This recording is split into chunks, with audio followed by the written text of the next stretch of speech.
একটা ভুল সারা জীবন পস্তাবেন। কাউন্সিলিং চলছে, কাউন্সিলিং এ কোন স্কুল নেওয়া উচিত, কিভাবে কোন কোন জিনিসপত্র দেখে নিয়ে তবে স্কুল জয়েন করা উচিত, এই সমস্ত ভিডিও আসছে। আজকের বিষয় হচ্ছে গ্রামীণ স্কুল নাকি শহরের স্কুল। মানে আমি থাকি একটু শহরে জায়গায়, আমি কাছেই একদম আমার বাড়ির কয়েক কিলোমিটারের মধ্যেই আছে স্কুল। আর একটু যদি ভেতরের দিকে নিই, একটু গ্রামীণ স্কুল হবে হয়তো আমার এই স্কুলের থেকে 15-20 কিলোমিটার হয়তো ভেতরে বা একটু দূরে হচ্ছে। তাহলে আমি কি আমার বাড়ির পাশের এই 1 কিলোমিটার বা 2 কিলোমিটার দূরের এই শহরের স্কুলটাই নেবো, নাকি একটু ভেতরের দিকে যে গ্রামীণ স্কুলটা আছে সেটা নেবো?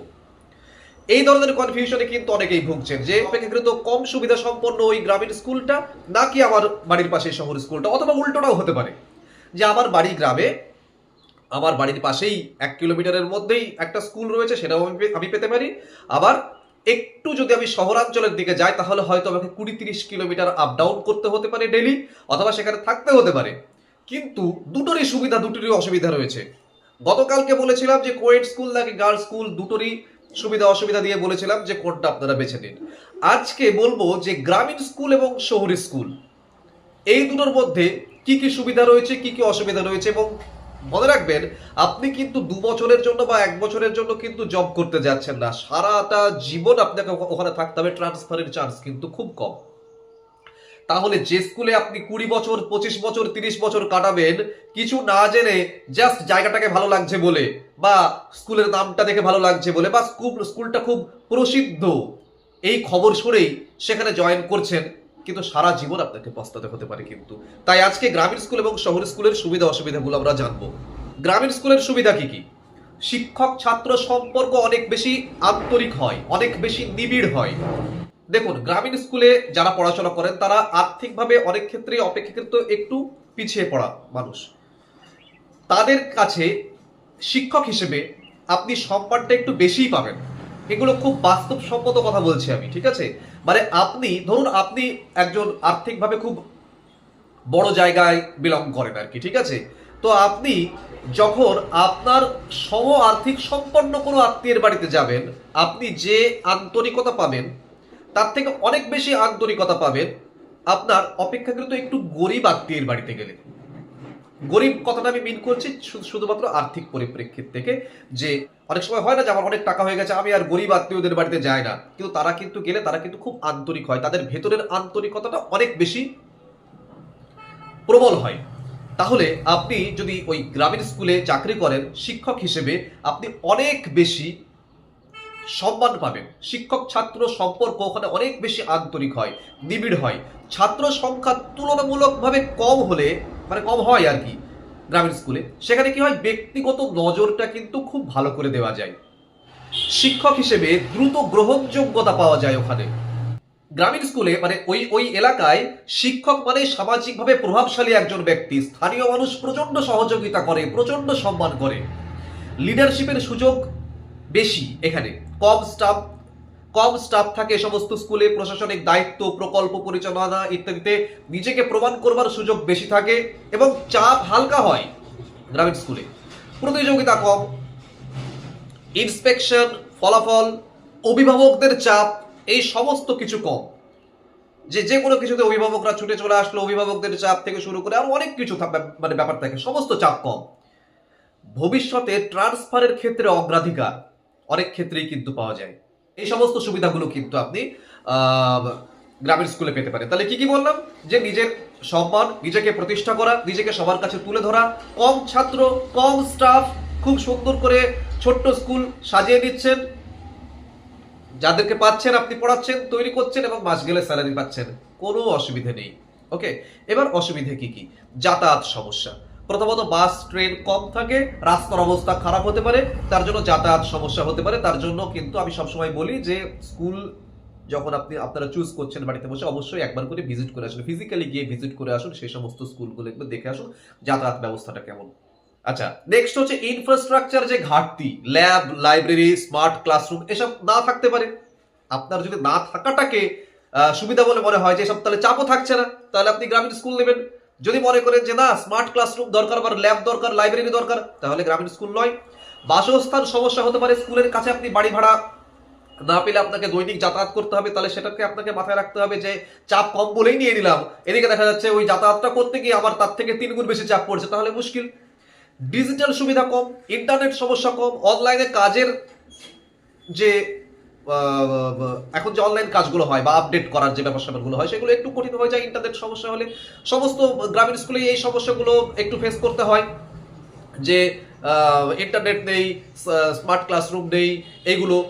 এবার এইগুলোকে যদি আপনি সুবিধা বলে পরিগণিত করেন তাহলে মিটে গেল, আপনার চাপ নেই, আপনি একদম প্রেশার লেস থাকছেন।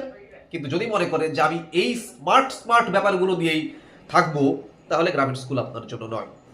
এবার আপনাকে দেখতে হবে কোনগুলো আপনি চান, কোনগুলো আপনি চান না। এবার আমি আসবো শহর স্কুলের সুবিধাতে। প্রথম কথা হচ্ছে শহর স্কুলে যোগাযোগ ব্যবস্থা উন্নত, বাস ট্রেন অটো নিয়মিত যাতায়াত, এটা একদম সহজ। হয়তো একদম বাস থেকে নামছেন, আপনার স্কুল 2 পা হেঁটে গেলেই, ট্রেন থেকে নামছেন 2 পা হেঁটে গেলেই আপনার স্কুল, কোনো অসুবিধা নেই, সমস্ত যানবাহন আছে। ইনফ্রাস্ট্রাকচার ভালো, smart class, projector, lab, library, আধুনিক সমস্ত সুযোগ সুবিধা আছে। আপনি যদি মনে করেন এই সুযোগ সুবিধাগুলো আপনার দরকার এবং এইভাবেই আপনি আপনার জীবনটাকে কাটাতে চান, তাহলে অবশ্যই শহর স্কুল নিতে হবে আপনাকে। এক্সপোজার বেশি, বিভিন্ন প্রতিযোগিতা, বিভিন্ন সেমিনার, বিভিন্ন ট্রেনিং এর সুযোগ বেশি, গ্রামীণ স্কুলে সেগুলো একদম নেই। এইটাকে যদি সুবিধা বলে মনে করেন তাহলে গ্রামীণ স্কুল। যদি মনে করেন যে এই স্মার্ট ব্যাপারগুলোকে নিয়ে আপনি কাটাবেন, তাহলে শহর স্কুল। ব্যক্তিগত লাইফ ব্যালেন্স করাটা সহজ, বাজার, হাসপাতাল, কোচিং, আর যে নিজের সন্তানের স্কুল সবকিছু কাছাকাছি এখানে থাকে। তার জন্য আপনি যখন ফ্যামিলি নিয়ে শহরের স্কুলে জয়েন করছেন এবং মানে ফ্যামিলি নিয়ে সেই স্কুলের কাছাকাছি থাকছেন, আপনি কিন্তু সমস্ত সুযোগ সুবিধা কিন্তু সেখানে পেতে পারেন। এবং একই জায়গায় যেখানে আপনি ভাড়া থাকছেন সেখান থেকে আপনার আশেপাশে সমস্ত মানে আপনার যাতায়াত ব্যবস্থা বলুন, আপনার ব্যাংক বলুন, থানা বলুন, হাসপাতাল বলুন, এভরিথিং সমস্ত কিছু আপনি কাছাকাছি পেয়ে যাচ্ছেন। আপনার লাইফস্টাইল একদম সুন্দর হচ্ছে, যে সুন্দরটাকে আমরা সবসময় অ্যাকসেপ্ট করে আসছি, যেটা গ্রামীণ স্কুলে কিন্তু পাওয়া যায় না। যে মানে যে সুযোগ সুবিধা কিন্তু যেগুলো আমরা চাই, এগুলো সমস্ত কিন্তু শহর স্কুলে পাবেন। এবার শহর স্কুলের খারাপ দিকগুলো কি কি, অসুবিধাগুলো কি কি? 1 নম্বর কথা হচ্ছে অভিভাবক চাপ বেশি, রেজাল্টের চাপ বেশি। একটা গ্রামীণ স্কুলে ধরা যাক 30 জন একটা ক্লাসে পড়াশোনা করছে ছাত্র, তার মধ্যে প্রথম 5 জন খুব ভালো পড়াশোনা করে, তারপরে কিন্তু পড়াশোনার মান আস্তে আস্তে কমতির দিকে। শহর স্কুলে কি হবে? শহর স্কুলে ওই 30 জন, যে 30 জনের আপনি বা 40 জনের ক্লাস করছেন, তার মধ্যে প্রথম 25 জনই দারুণ স্টুডেন্ট, মানে তারা প্রত্যেকেই একদম সমমানের, ঠিক আছে? ওদের মধ্যে কম্পিটিশন চূড়ান্ত লেভেলের, যে কারণে চাপটাও বেশি। আপনাকে খাতা দেখতে হলে প্রচন্ড সিনসিয়ারলি দেখতে হবে। 1টা নম্বর কাউকে আপনি যদি বেশি দিয়ে দেন, ওই খাতা দেখানোর সময় আপনার কিন্তু পরের মানে পাশের মেয়েটি বা পাশের ছেলেটি কিন্তু আপনাকে এসে অভিযোগ করবে এবং সঙ্গে সঙ্গে অভিভাবক চাপ তৈরি হবে। আমার ছেলেকে কেন এই রাইটিং এ তুমি 10-এর মধ্যে 9 দিয়েছো, ওকে কেন 9.5 দিয়েছো? এই কৈফিয়ত প্রত্যেকটা সময়, প্রত্যেকটা সাবজেক্টিভে আপনাকে ফেস করতে হবে। সুতরাং বিরাট চাপ, ছাত্রের চাপ, অভিভাবকের চাপ, এবং অভিভাবক বাচ্চা সবাই সচেতন। আপনি এতটুকু ফাঁকি দিতে পারবেন না। আপনাকে প্রত্যেক দিন হোমওয়ার্ক করে তারপরে ক্লাসে যেতে হবে। তাহলে এই ব্যাপারগুলো রয়েছে। ছাত্র সংখ্যা তুলনামূলকভাবে কিন্তু এখানে অনেক বেশি। এক ক্লাসে 60-70 জন হয়ে যায়, মানে ব্যক্তিগত নজর তখন কম দেওয়া যায়। এবং এই যে 60-70 জন, তার মধ্যে দেখা যাচ্ছে প্রথম 50 জন বা 40 জন প্রায় সমমানের, এদের ভিতরে বিরাট কম্পিটিশন। এই কম্পিটিশনের মধ্যে আপনি তাদের মূল্যায়ন করছেন, এটা বিরাট টাফ কাজ। এই ব্যাপারটা কিন্তু থাকবে। এবং শুধুমাত্র ছাত্রদের নয়, বারবার বলছি, ছাত্রদের থেকেও কিন্তু অভিভাবকরা রয়েছে ছাত্রদের পিছনে। প্রত্যেকদিন আপনি স্কুলে কি করছেন, প্রত্যেকদিন আপনি কি লিখতে দিয়েছেন, কি সাইন করছেন, প্রত্যেকটা জিনিস কিন্তু সচেতন অভিভাবক বাড়িতে গিয়ে কিন্তু তাদের খাতা দেখছে। এতটুকু যদি আপনার খুদ হয়, আপনার নামে কিন্তু কমপ্লেন করে দেবে বা আপনার সঙ্গে এসে কথা বলবে, অর্থাৎ আপনি চাপে থাকবেন। এই চাপে থাকা ভালো কি খারাপ এই বিষয়ে আমি কোনো কথা বলছি না, আমি বলতে চাইছি বাস্তবটা। এগুলো জেনে শুনে আপনি জয়েন করবেন। নেক্সট হচ্ছে অফিস পলিটিক্স, বিরাট। যেহেতু এখানে স্টাফ সংখ্যা বেশি, অফিস পলিটিক্সও এখানে বেশি। এখানে গ্রুপিজম যেটাকে বলা হয় আর কি, মানে গ্রুপবাজি এখানে বিরাট আকার ধারণ করে। প্রত্যেকটি ক্ষেত্রে দেখবেন যেখানে 10 জন, 12 জন, 20 জন টিচার, তাদের মধ্যে যে আন্তরিকতা থাকে, যদি 60 জন বা 50 জন টিচার হয়ে যায়, এরকম বড় বড় স্কুল তো রয়েছে, বা 40 জন যদি হয়, সেখানে কিন্তু একটা গ্রুপবাজি চলতে থাকে। কথাটা শুনতে খারাপ কিন্তু চলে। তো এই অফিস পলিটিক্সের মধ্যে ঢুকতে না চাইলে, একদম শান্তশিষ্টভাবে থাকতে চাইলে আপনার গ্রামীণ স্কুল ভালো। ঠিক আছে? এবার হ্যাঁ, এখানে গিয়েও আপনি মনে করতেই পারেন যে আমি পড়াতে এসেছি, আমি কোনো পলিটিক্সের মধ্যে ঢুকবো না ভাই। প্রত্যেকটি কলিগের সঙ্গে আমি আমার সহাবস্থান এবং সমস্ত কিছু যে আন্তরিকতা নরমাল যেটুকু রাখার দরকার সেটুকু রাখবো, হাই হ্যালোটুকু রাখবো, বাসে ট্রেনে একসঙ্গে আসা যাওয়া করবো, সমস্ত কিছু ঠিক আছে, কিন্তু তার বেশি কিছু নয়। কেউ যেন আমাকে কোনো গ্রুপের মধ্যে ফেলে না দিতে পারে। আমি পড়াচ্ছি ছেলেপেলেদের মানুষ করছি, নিজে কিছু কন্ট্রিবিউট করছি এবং মাস গেলে স্যালারি পাচ্ছি। আমি কোনো গ্রুপের মধ্যে ঢুকবেন না। ঠিক আছে? আপনাকেও দেখবেন সবাই একটু এড়িয়ে চলবে, তাতে আপনার কাজ করা। আপনি নিজে যাচ্ছেন, ক্লাস করছেন, মাস গেলে মায়না পাচ্ছেন, ব্যাস, বেশি কিছুর মধ্যে ঢোকার দরকার নেই। নেক্সট হচ্ছে প্রতিযোগিতা, নজরদারি, এগুলো কিন্তু বেশি। ইন্সপেকশন, এই সমস্ত স্কুলে কিন্তু মাঝে মাঝে ইন্সপেকশন হবে, রিপোর্ট, ফলাফল, এসবের চাপ কিন্তু অনেক বেশি। অর্থাৎ পান থেকে চুন খসলেই কিন্তু এসব স্কুলে কিন্তু রিপোর্ট হয়ে যাবে কিন্তু, যে কারণে আপনাকে খুব সাবধানে কাজ করতে হবে। এবার ব্যাপারটা হচ্ছে এই যে সুবিধা অসুবিধাগুলো বললাম, কার জন্য কোনটা ভালো।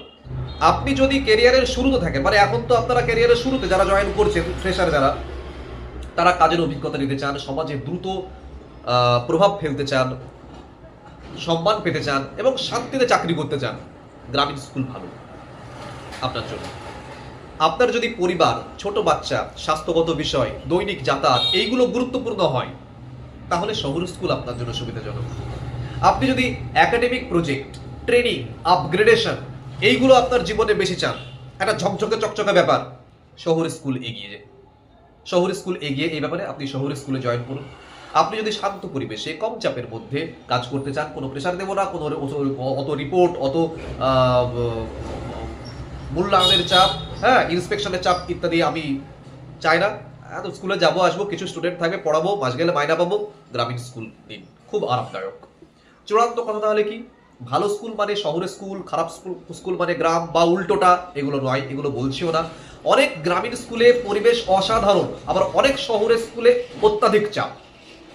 স্কুল চয়েস করবার আগে আপনি কি দেখবেন?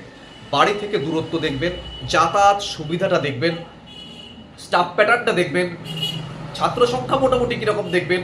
ছাত্র সংখ্যাটা কিন্তু খুব খুব ভাইটাল ব্যাপার। হ্যাঁ, মানে আপনি হয়তো শহরের স্কুল চুজ করছেন কিন্তু ছাত্র সংখ্যাটা খুব অল্প, আপনি ওখানে নিন, আপনি মানে কম চাপে থাকবেন। ছাত্র সংখ্যা বেশি হলে খুব মুশকিল আর কি। ঠিক আছে, এই হচ্ছে ব্যাপার। আপনারা শহরের স্কুল এবং গ্রামীণ স্কুল দুটোরই সুবিধা অসুবিধা জানলেন। আপনাদের প্রায়োরিটি ঠিক কি হবে সেইগুলো দেখে নিয়ে আপনাদের কিন্তু এর মধ্যে থেকে চুজ করতে হবে ব্যাপারটা।